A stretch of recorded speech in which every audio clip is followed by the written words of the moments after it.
सुने, हम अम्मी अब्बू को सरप्राइज देंगे। किसी को नहीं बताना, आज की इफ्तार खास होगी। फ्रूट चाट तैयार। दही डालना मत भूलना। वाह, कितनी अच्छी खुशबू है।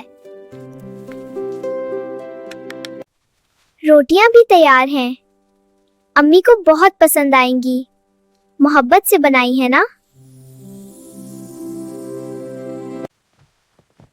ध्यान से रखो, ये खास सालन अबू के लिए है। आज वो खुश हो जाएंगे। मीज़ खूबसूरत लग रही है। अब लग रहा है इफ्तार खास है।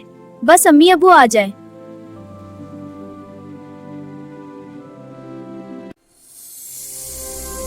अम्मी अबू आ गए। सरप्राइज। आंखें बंद करें। ये सब हमने बनाया है। आपकी मोहब्बत के लिए। आज आप आराम करें। या अल्लाह, हमारी कोशिश कबूल फरमा। हमारे घर में मोहब्बत रख। हमारे घर में मोहब्बत रख। हमारे घर में मोहब्बत रख। रमजान सिखाता है मोहब्बत, इफ्तार दिलों को जोड़ता है। रमजान मुबारक।